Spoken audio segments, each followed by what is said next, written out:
Our planes are returning safely. Salute to our great American warriors. No army in the world can do this. Only the United States is now pursuing peace. Thank you for your attention to this matter. X account Tao Miao believes that the 6 B-2 bombers are probably on their way back safely. The United States' prelude to this wave of overt and covert bombing of Iran is so confusing that it is estimated that the Iranian, "We dropped a whole load of bombs." Mission accomplished. The government and the Chinese Communist Party behind it are all confused. Then it hits the target with one strike. Later, the Iranian Revolutionary Guard said that the United States must wait for severe punishment. "We will target all American interests in the Middle East." Iran's state television issued a statement saying that all U.S. military bases, support agencies, and individuals associated with the United States in the Middle East will become targets of Iran's retaliation. Earlier that day, Iran's state television confirmed its ongoing sincere commitment. Operation No. 3 has launched a new wave of attacks, the 19th wave. The announcement was made a few minutes after the attack. On Tehran and Bandar Abbas, the attack will be carried out using missiles and drones. There is currently no sign of easing the situation. Iran is firm and will fight back strongly. Trump's special envoy Grenell called on Musk to temporarily activate the Starlink satellite network over Iran. In addition, X account US Homeland Security issued a statement saying Iran is preparing to strike U.S. military bases and facilities in the Middle East. U.C. B-2 bombers are approaching their targets tonight. Regional war is about to break out. A commentator on Iranian state television said that every U.S. citizen or military personnel in the region is now considered a legitimate target. More than 40,000 U.S. active-duty military personnel and civilians work for the Pentagon. In the Middle East, many of them are in Iran's direct line of fire. Regarding Trump's actions, Jiang Feng, a well-known host of the Current Affairs commentary channel, believes that there are many negative speculations about Trump. Now let the facts clarify it. I always say that we should listen to his words and watch his actions. He calls Xi Jinping a brother, but he has launched the most ruthless, comprehensive challenge. Let Taiwan buy peace, but he is the only president in history who has provided weapons that Taiwan cannot buy with money. He said to Iran that if an agreement is reached in 2 weeks, it will be properly deployed. B-2 is now clear. It has blown up Iran's nuclear bunker that cannot be penetrated. It has blown through it. Words do not have to be done, but actions must be fulfilled. This is Trump's steel cannon, not mouth cannon. Commentator Cao Changqing wrote that it seems that Trump is using a sleight of hand to confuse the Iranian regime. I have worked in the Pentagon for 18 years. I have never seen such strict confidentiality measures for operations. Jennifer, the chief reporter for defense affairs at Fox TV, said that the information was almost completely blocked and no news came out. Trump also understands the art of war. The world will benefit from destroying Iran's nuclear weapons. This is Trump's big move. Some netizens said that the world was deceived by Trump. He said he would give them 2 weeks. But within 2 days, Iran's 3 major nuclear facilities were destroyed. And this morning, the media widely reported that 4 B-2s left Missouri and flew to the Far East. But this was a real feint. He did this job when the market was closed on the weekend. If Iran cannot cause damage to the United States in these 2 days, the stock market will still rise on Monday. This job is really awesome. Recently, the Khamenei regime in Iran is facing a crisis under the joint attack of the United States and Israel. A video shows that Khamenei was injured in his arm under the influence of Israeli bombing when he came out of hiding. The relevant actions have caused fear among the top leaders of the Chinese Communist Party. Chinese media reported that Wang Xiaohong, Minister of Public Security of the Communist Party of China, met with the U.S. Ambassador to Beijing, David Pound, in Beijing a few days ago, and took the initiative to mention the active cooperation in the fields of prohibiting the entry of banned drugs into the United States and repatriating illegal immigrants.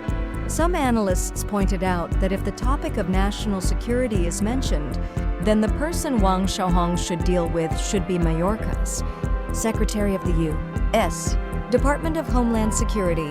However, this time he communicated with the ambassador to Beijing and took the initiative to express his position. The relevant practices were rarely seen in previous years. It seems to reflect that the Chinese Communist Party is sending goodwill signals to the United States and lowering its posture. It is reported that during the call, Wang Xiaohong only talked about the hope that the United States and China will meet halfway, uphold an equal attitude, respect each other's concerns, and did not release the threat of wolf warrior speech as before. In this regard, commentator Zhou Xiaohui pointed out that not long ago, the U.S.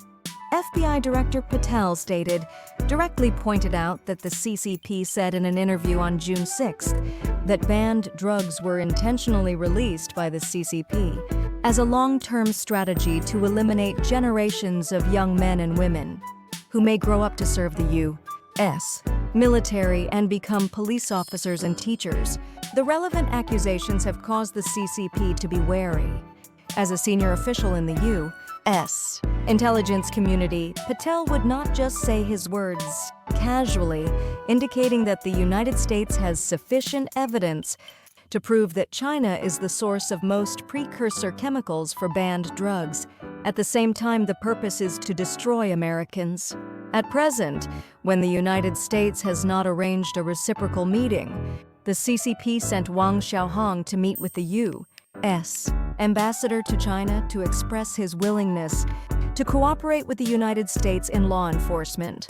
At the same time, no additional conditions were put forward, which shows that its attitude has been lowered. At a time when the United States and Israel are taking action against Iran, a long-term ally of the CCP, this move is intriguing. Zhou Xiaohui believes that even so, the U.S. government will not completely believe the information it receives if the CCP continues to pretend to obey. The United States, which has been fooled by the CCP for many years, should also understand how to deal with this rogue regime. Before the next news starts, I will broadcast an advertisement for everyone to follow the way of nature and nourish the essence of life. The water that originally flowed to Pakistan would be diverted to India for domestic use.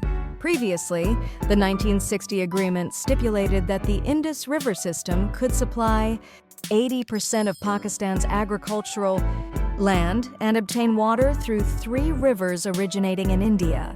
After the attack, Amit Shah announced that this agreement would never be restored.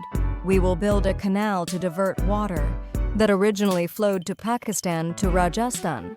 Pakistan will face a shortage of water resources, which has always been unfair. The latest remarks by the Interior Minister have dimmed Islamabad's hopes of negotiating the treaty in the near future. Last month, Reuters reported that as part of its retaliatory actions, India planned to significantly increase the amount of water it draws from major rivers. Originally, this amount of water would supply water to downstream farms in Pakistan. The Pakistani government has said in the past that any action to block the flow of rivers to Pakistan would be considered an act of war. Islamabad is also considering a legal challenge to India's decision to suspend the treaty under international law. As one of the most important cross-border rivers in South Asia, the Indus River is about 3,180 kilometers long and originates from Tibet, China, flows through the Jammu and Kashmir region in northern India, and finally flows into the Arabian Sea in southern Pakistan. Even though India and Pakistan have had many wars and border conflicts, the Indus Agreement has remained largely operational for more than 60 years. However, in recent years, as India accused Pakistan of funding cross-border attacks and nationalism on both sides increased, the agreement has been widely questioned by the Indian government. Now, the call to restart water resources as a political strategic lever has increased significantly.